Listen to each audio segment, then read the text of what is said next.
evening, ladies and gentlemen. Ron Wallace here with Ballin' Down South Sports Network, here with our second interview of the day.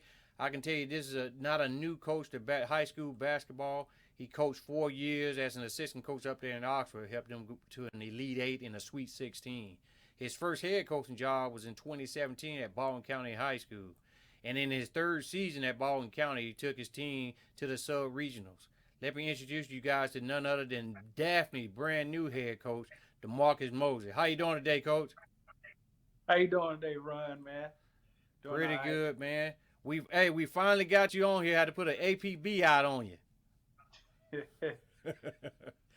Man, Hey, how's it? Go ahead. go ahead, Ron. Go ahead. I know the COVID situation is going on, man. Just asking you, how's your family doing at the house? Uh, Mama's doing pretty well. FaceTime her every day. They live up in Gaston, Alabama, so I don't get to see them, but I check up on them every day, FaceTime.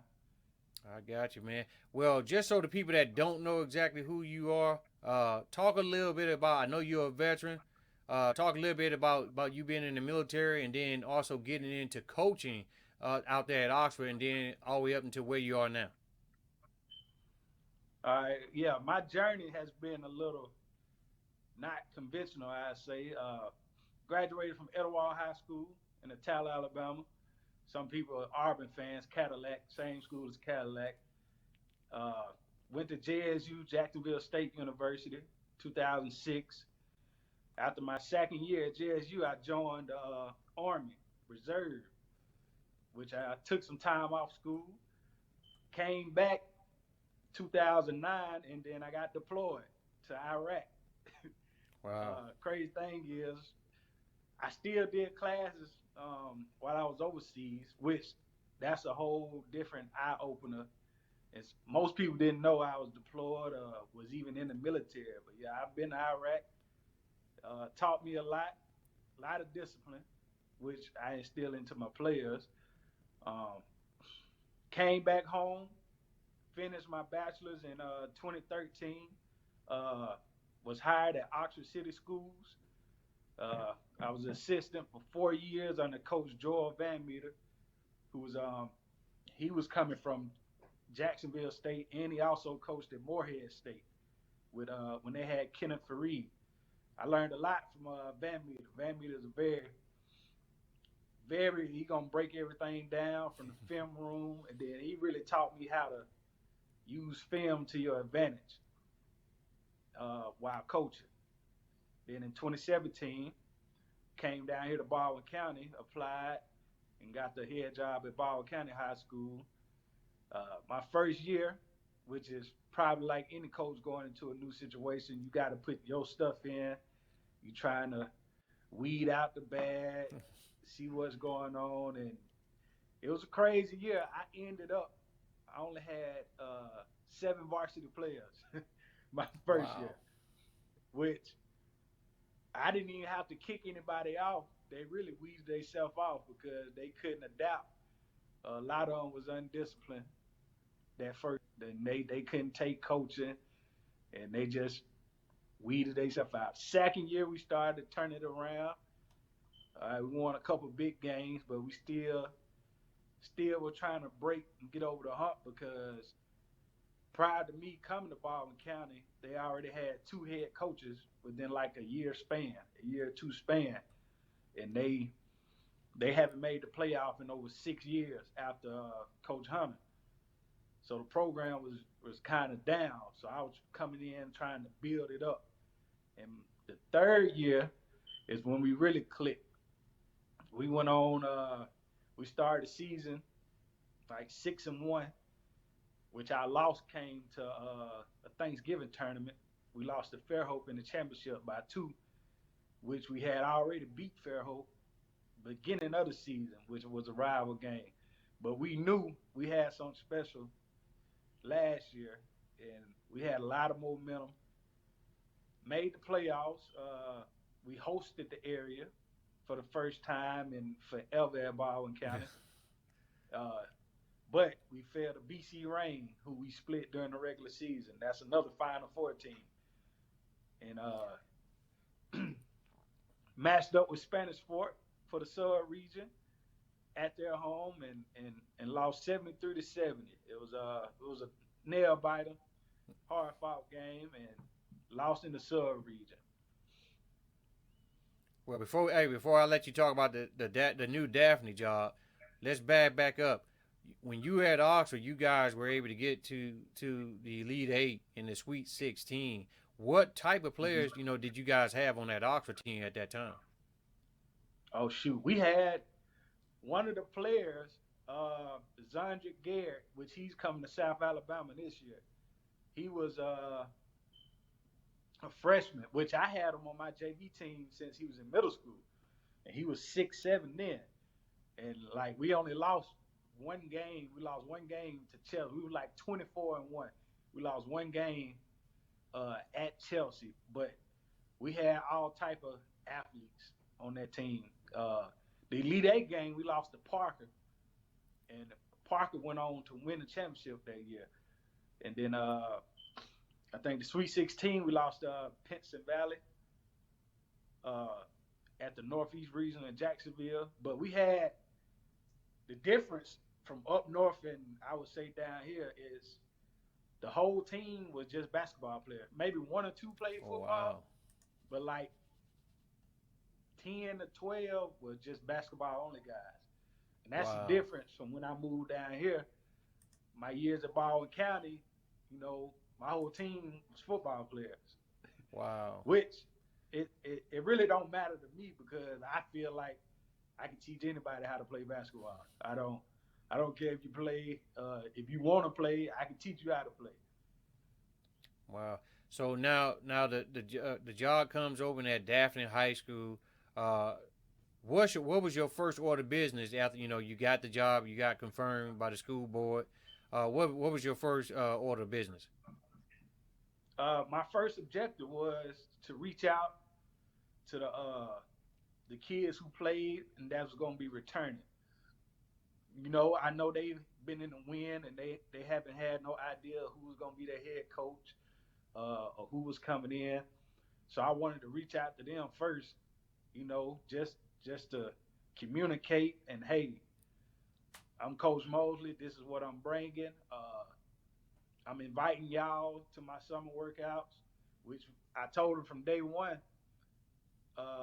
No matter if you played last year, that doesn't necessarily mean you will be on the team this coming up year.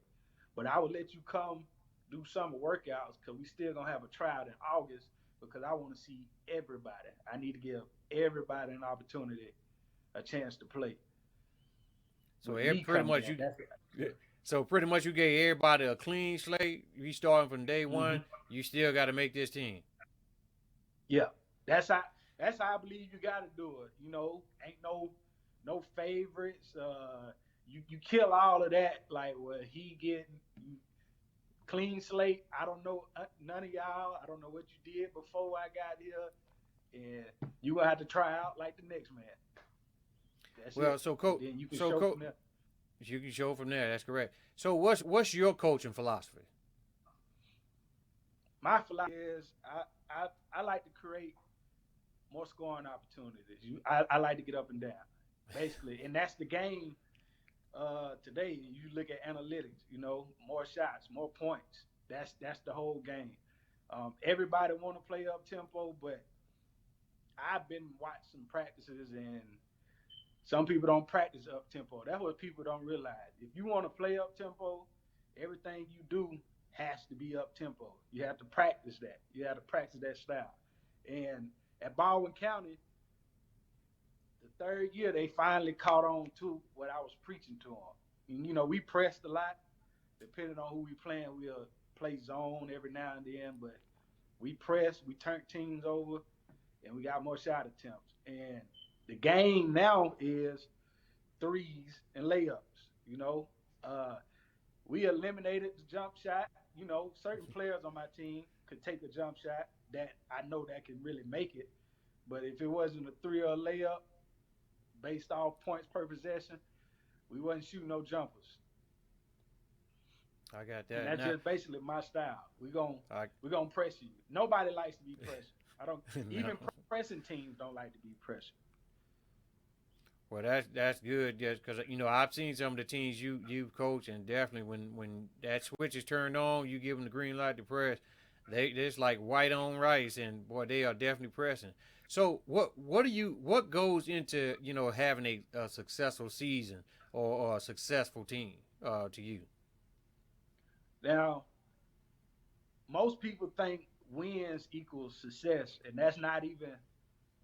I don't even look at it that way. I think success is a team coming together and setting certain goals, even small goals, and reaching those goals. Because you're not gonna win everything. There's only one state championship. There's only one team can win it. All right. Right. So you got to define success for what your kids' goals are. Now, coming in here, Daphne, we haven't said it yet because obviously I haven't had a team. Um, the classroom. I was big at Baldwin County. They didn't never know what an ACT prep class was. They never been to one. They never studied. And I have 3 degrees from Jacksonville State. And people don't know that. I went back to back to back. I coached 3 sports: cross country, football, basketball, while still in school. So I'm like, I preach to kids. If I can do it, and I wasn't the smartest, I know y'all can do it, and y'all have way more resources than what I had to do it. Cause I want kids to make it out of whatever situation they're in, even from the low poverty to the wealthy class. Anybody can make it out if you just put yourself and put your mind to it. So I preach to my kids success is to you, some kids it might be graduating high school. Some kids ain't had parents to graduate high school, so that might be their success. It might not necessarily be on the basketball court. So I don't try to preach, hey, we need to win this certain amount of games to be successful. Well, I can tell you that and that's a excellent philosophy. So now getting down to the Daphne's now in 7A now, so you'll get to play the Fairhopes and all those guys. Who you guys pretty much have lined up on your schedule? Have you even had an opportunity to look at it? Uh, Coach Perry gave me a copy.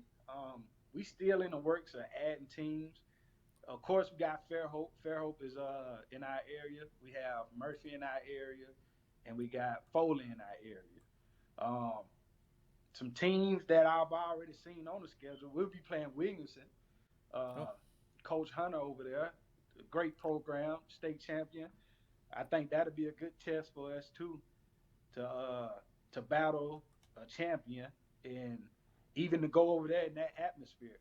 Uh, a lot of teams don't go to Mobile from Baldwin County. They don't play teams in Mobile, and I made that a point while I was at Baldwin County. We played LaFleur, Blunt, BC Rank. We played all the so-called basketball teams in Mobile because I want our kids to play the best competition because that'll get you ready for the playoffs. And I'm right. still looking to add teams. So if anybody want to add, hey, we'll play you. Wow, man, I can tell you that. So now since the COVID is in, you guys got guidelines from the state.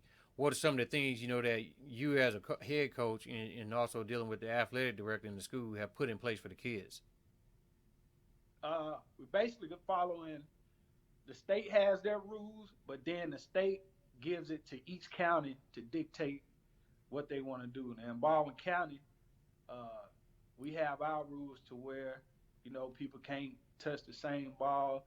So what I did some researching on my own. I went and bought different types of rubber gloves. I went and bought some barber gloves, some white plastic ones, and the black ones. And I went to the basketball court dribbling with each to see how it feel and shooting. And then the best ones was the black ones. So we've been using those. Uh, we've been doing just basically skill development. Now I will add in, I can teach an offense every now and then, dry run, 5 on 0. That's that's nothing. But a lot of skill work, ball handling, shooting, fundamentals.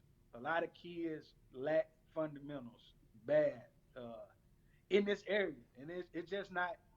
It wasn't just at Baldwin County. I see it over here too. It's footwork is it got to pick up, and that's what I'm teaching in these kids. Like a lot of kids didn't know how to catch a ball off a screen. Inside foot, square up, shoulders facing rim. Basic stuff that we think, but kids don't work on it, and that's what we've been working on. And then I teaching them man principles, and we can do that with 4-on-4 shell, still keeping everybody wear a mask, so it's no contact, but you still got to have your mask on. And we teaching basically 4-on-4 shell of how to rotate in man, where you're supposed to be on help, on the midline, hand in the pass lane. It's basic stuff, but I've seen from day one that they didn't know. But that's good, man. That's good. That sounds like some good tutelage. I mean, just stick to the basics. Take them back to square one, man. Make sure they got the fundamentals, because a lot of kids aren't fundamentally sound. I've seen it myself. They watching the NBA trying to do all those moves, but don't have the basic fundamentals of knowing how to do basic moves. But if there was a kid that's going into their senior year in high school, getting ready to go off and play in the college, what would you tell those kids? The seniors? Yes. To focus on your grades first, all of them, because no matter how good you are, and I ran into it, kids were like, well, I'm ranked this, I'm better than him, I'm better than her. But guess what? That kid over there sitting with a 30 ACT score and a 4.0 GPA. And if you got a 15, who's going to go to college? All right? So I don't even preach scholarship until I see your grades, because a scholarship is pointless if you ain't got grades. Yeah, that's right. I mean, you don't want to waste their time. You don't want to waste the college coach time. Yeah. You got your student athlete for a reason. You got to get it in the classroom before getting it on the hardwood. Mm-hmm. And anything else that you bringing with you to Daphne High School to better the program? And I know you're out there coaching, helping coach football. Is that correct? And track and field. Yeah, football. I'm freshman football.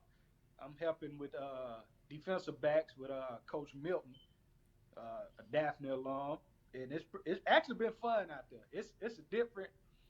That Daphne got camaraderie. I'll say that. It's when you at Daphne, everybody's for Daphne. There's no separation.